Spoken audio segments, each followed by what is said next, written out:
በደንብ ልታስቡበት ይገባል ብዬ አስባለሁ። በጣም በጣም በጣም ከባድ ጊዜ እየመጣ ነው። ነገረ መለኮትን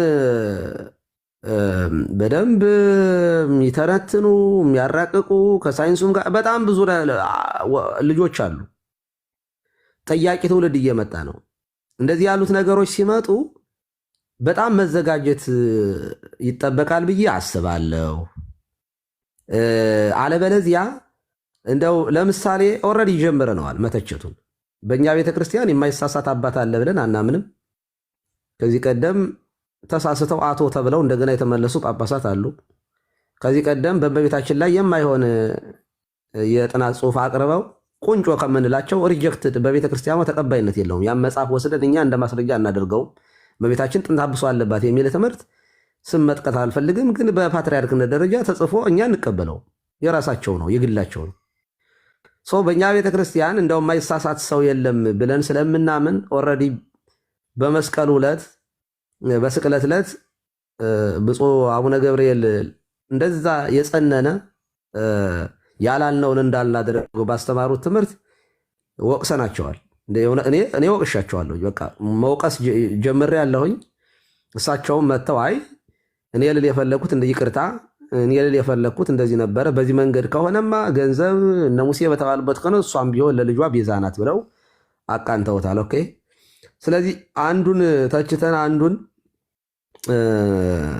ልንሸፋፍን ወይንም ደግሞ ልንተው ስለማንችል መፍትሄው መዘጋጀት ወይም እንደ ብፁዕ አቡነ ገብርኤል እንደ ብፁዕ አቡነ ገሪማ በጣም እኔ እሳቸው አሁን ነው የገቡኝ። አንድ ቀን እዚያ ቅድስት ማርያም ቁጭ ብለን ያስተምራሉ እና ብፁዕ አቡነ ማርቆስን ፈልገን ሄደን እዛ የሆነ ከመጠለያ ጋር ቁጭ ብለናል እና ብፁዕነታቸው እኛ እያወራናቸው እሳቸው ምስጥ ብለው ዝሞ ያዳምጧሉ ማለት ነው። ብፁዕ አቡነ ማርቆስ በኋላ ጽሁፍ አዘጋጅተው በጽሁፍ ነው ለካ እድሜ ልካቸውን የሚሰብኩት። ብፁዕ አቡነ ገሪማ እንዲያው ጎበዝ እኮ ናቸው።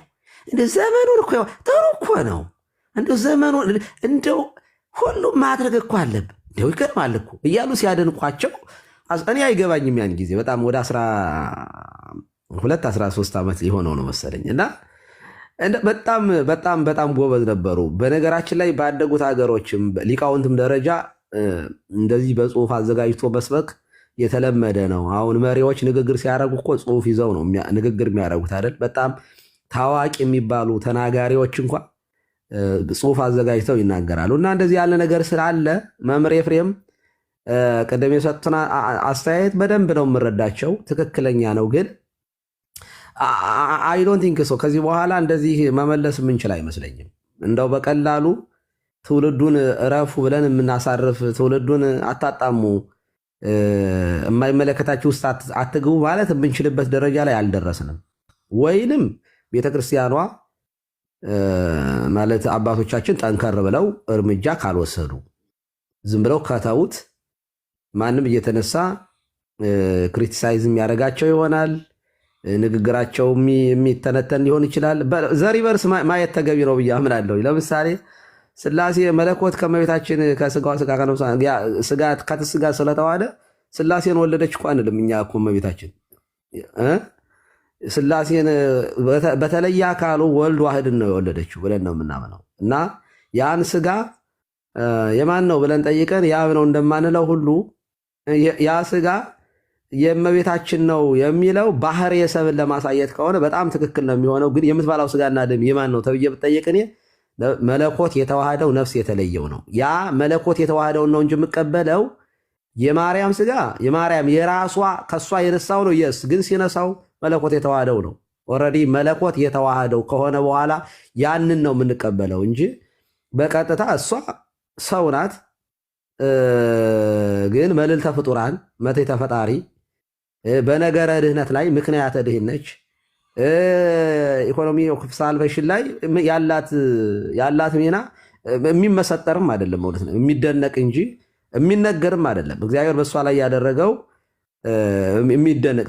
ስለዚህ እኔ ባይ ማንነት ስላለ የሞተው በራሱ በነሳው ስጋ ነው፣ የተነሳው በራሱ በነሳው ስጋ ነው፣ ያረገው እንደዚያ ነው። ነቢረ ይማንም እንደዚያ ነው። እመቤታችን ደግሞ የራሷ ማንነት ስላላት ከ10 ምናምን ዓመት በኋላ ሞተች፣ ተነሳች፣ አረገች እንላለን። እኛም በትንሣኤ ዘጉባኤ እመቤታችን ቀድማ ጌታችን ቀድሞ የተነሳውን እመቤታችን ቀድማ የተነሳችውን እኛም በትንሣኤ ዘጉባኤ በከበረ ማንነት ይሄ የሚጠፋው የማይጠፋውን ለብሶ እንነሳለን ለማለት ነውና እኔ ቃሉ ከብዶኛል። ያገላለጹ እውነት ለመናገር እንደው ዝም ብለን ብናልፋቸው ከሆነ ልስማማ እችላለሁ እንጂ እኔ ይሄ ትክክል ነው ወይ ተብዬ ብጠየቅ እንደው አቅንቼ ለመተርጎም መሞከር አጉል እንትን ማለት ሆኖ የታየኝ እኔ ከብዶኛል። እግዚአብሔር በሚያውቀው በጣም ዊዝ ሪስፔክት ነው የማወራው። መጋቢ ሃይማኖት የምንበላው ስጋና የደም የማን ነው ሲባል የእሷ ነው የሚለው ያ መለኮት የተዋሃደው እኔ ባይ የሆነ መለኮት የተዋሃደው ነው። በቃ ስጋ ብቻ አይደለም፣ የእሷ ስጋ ብቻ አይደለም። ያ የእሷ ስጋ የእሷ ደም ብቻ አይደለም፣ መለኮት የተዋሃደው ነው። ስለዚህ ደግሞ የምንቀበለው በዚያ በኩል ስለሆነ ነው። ድነታችንም የሆነው በዚያ በኩል ስለሆነ ነው። የተዋሃደው ነው። ኦልሬዲ አንድ ባህሪ ሆኗል እና እሱን ለመግለጽ የሚቀናው ለይቶ የምንበላው ስጋና ደም የማን ነው ሲባል የስግው ቃል ነው፣ የአማኑኤል ነው። መለኮት የተዋሃደው ነፍስ የተለየው ነው። እንዳውም እኮ የአማኑኤልም የስግው ቃል ነው የሚለው ራሱ ብቻውን አይነገርም። ለምን? ነፍስ የተለየው የሚለው መጨመር አለበት። የምትበላው የማን ስጋና ደም ነው የሚለው ነፍስ የተለየው መባሉ ግድ ነው። ምክንያቱም ያልሞተውን አይደለም እኛ የምንበላው፣ ያልሞተውን ሳይሆን የሞተውን ስለኛ የሞተውን ስጋውን የበጉን ስጋ ስለሆነ የምንበላው እና በዚህ አይነት መንገድ ብንረዳው እኔ አይ ቲንክ ጥሩ ነው ብዬ አስባለሁኝ። ከተሳሳትኩኝ ግን ደስ ይለኛል። ምክንያቱም መምህራን አላችሁ፣ ታርሙኛላችሁ። መጋቢ ሃይማኖትም ኮሜንትም ሊያደርጉኝ ይችላሉ። አመሰግናለሁ። እግዚአብሔር ይስጥልኝ። ቀሲስ ቃለ ሕይወት ያሰማልን። እናመሰግናለን። ቀሲስ አሁን የገለጹት አስተምህሮ ይሄው ነው። ሌላ ምንም አይነት አስተምህሮ የለም። የቤተክርስቲያኑ እውነተኛው አስተምህሮ ይሄ ነው። ትምህርቶትን ለማረም አይደለም። ጥያቄ ግን የምጠይቀውት ሙሉ ትምህርቱን ግን አድምጠውታል ይሆን? አግኝተውታል? አዎ፣ ዛሬ ኢቭን እዚህ ጋር ቁጭ ብዬ ሙሉ ተለቀቀ የሚለውን ገብቼ እየሰማሁት ነበረ። አብዛኛውን የተናገሩት በነገራችን ላይ ለቤዛነት መልስ ነው። በጣም ነው የተስማማኝ። ያው ምንድነው መሰልወት ነው ኢንቴንሽናል ያለውን ሳይሆን የብፁዕነታቸውን እኔ ትክክል አይደለም የምለው ስቴትመንቱን ነው፣ ንግግሩን ነው። ዝሞ ከላይ ያለው ቃል በመጻሕፍት ደረጃ ላይ አሁን ስንፈልግ እንደዚህ ያለ እኔ 96 ዓመተ ምህረት ግንቦት 26 ዓመተ ምህረት ውድድር ወጣ። ያን ጊዜ ብፁዕ አቡነ ሳሙኤል መምህር ተከስተ ብርሃን ወልደ ሳሙኤል የአዲስ አበባ ሀገረ ስብከት ስራ አስኪያጅ ነበሩ እና አንዱ ስንፈተን ከተጠየቅነው ጥያቄ የምትበላው ስጋና ደም የማን ነው ይላል እና የእውነቴን ነው። ያቺ ቀን ለእኔ የልደት የቀናት ፈተና ያለፍኩባት 365 ዲያቆን ነው በአንድ ቀን የተወዳደረ እና እዚያ ውስጥ መምህራኑ ሁሉ ሊቃውንት ሁሉ ነበሩ፣ እንደው ለመቀጠር በጀት እንደው ፍለጋ ማለት ነው። እና ያቺ ቀን ለእኔ በሽልማት የወጣሁባት በጋዜጣ ሁሉ ወጥቷል። ከ7 ዲያቆናት መካከል እንደው ጉራ አይደለም አንደኛ ወጥቼ ያለፉበት ቀን ነው ያ ቀን። እና ያቺ ላይ ጥያቄ የምትበላው ስጋና ደም የማን ነው ሲባል የፍየል የበግ እያለ የመለሰ ሰው አለ። እና በቃ ማለት ይቺ ቃል አንዳንድ ጊዜ ሰዎች ወደ ምን ወስደውት ነው የምትበላው ስጋ ደም የለውም ደግሞ የምትበላው ስጋ ምንድን ነው የሚል ነው ኮንፊውዝ የሚያደርግ ነበር። ጥያቄው በትክክል መጠየቅ አይሉን ነው የምን ስጋ ነው የምትወደው እንደ መስሏቸው ነው እንግዲህ አንዳንዶቹ ያው የፍየል የበግ ያሉት ማለት ነው። እና ይቺ ጥያቄ ስፔሲፊክ አድርጌ ነው ማያት። ለዚያ ነው መምህር ኤፍሬም ኢንቴንሽናሊ ያሉት ነገር እኔ እሳቸው ኮሬክት አይደረጉም። ለምን ሊቅ ናቸው። የመጨረሻ የሆነ ነገር ስህተት ብናገኝ ደውለን የምንጠይቃቸው እንጂ በዚህ ደረጃ እሳቸውን እኔ በፍጹም መተቸት አልፈልግም። አልተቻቸውም። ስቴትመንቱ ቃላቱ ግን እንዴ ሊቃውንት እናንተ እኮ መወድስ የምትቀኙበት ቅኔ የምታወርዱበት እኮ በመጠኑ ነው እኮ ለጀማሪ እንደው አሁን ቅኔ መጥቼ መምህር ኤፍሬም እርሶ ጋር ጉባኤ ቃና ብነግር ሲያርሙት አኮኑ ምናምን የምትለዋን ትተውልኝ፣ አምጣነ ምናምን የምትለዋን ትተውልኝ እንደው ቀለል አድርገው ነው የሚያርሙልኝ እንጂ በእርሶ ልክ አድርገው ያችን ጉባኤ ቃና አያርሟትም በታምር። ለምን አጡረው ቢያርሟት እንዴት አድርጌ ነው ሙሻ ዘርፍ ምናምን ሳር ጉድጓድ ዘርፍ ጠምዛዥ ምናምን አድርገው ቢያመጡት አይሆንም። ስለዚህ ጉባኤ ቃናዋን ቀለል አድርገው ቢያርሟት ጥሩ ነው። በመወድስ ደረጃ ነው የተቀኙብን ለማለት ፈልጌ ነው። መምህር ተረድተውኛል?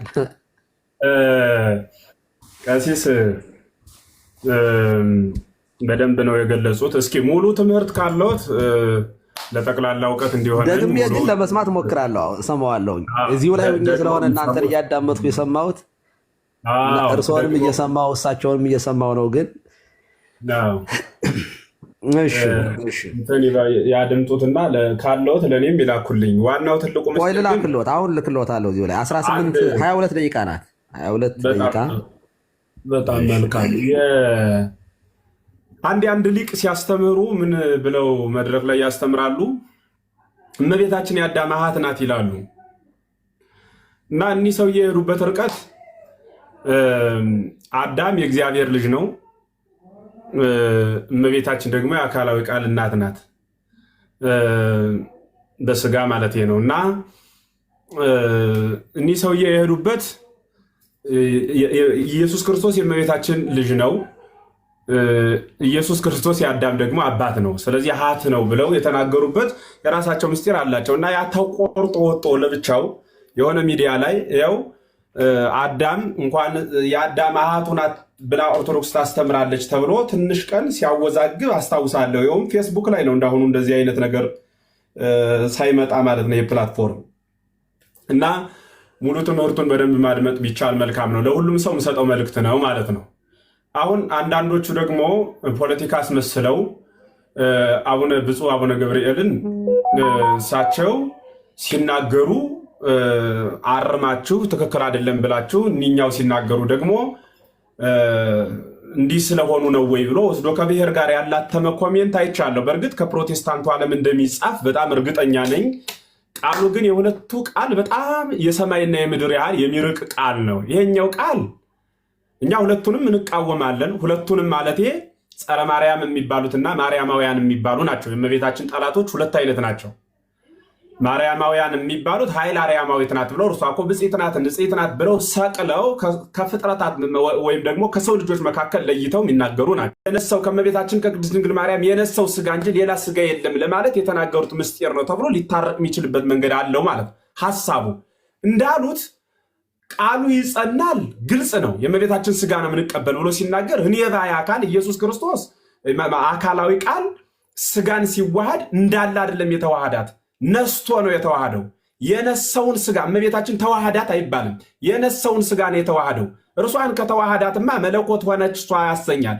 የነሰውን ስጋ ነው የተዋሃደው። እኔ ባይ አካል እስካለው ድረስ የምንቀበለው የኢየሱስ ክርስቶስን ቅዱስ ስጋና ክቡር ደም ነው። ይሄ ግልጽ ነው ማለት ነው።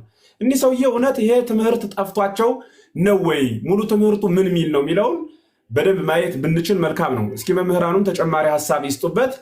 እኔ እንግዳ ነኝ ለሀሳቡ። በተረዳሁት ልክ ግን ዝም ብድግ ብሎ መተቸቶች በጣም እየበዙ ስለመጡ ውሳኔ የሚሰጥን ለባለ ውሳኔ እየተውን እኛ ግን ትምህርቱ ላይ ብናተኩር መልካም ነው ለማለት ያክል ነው። ቀሲስ ሀሳቦትን በጣም ወድጃለሁ። ሌሎቹም ሊቃውንት ሀሳብ ስጡበት። እግዚአብሔር ይስጥልኝ።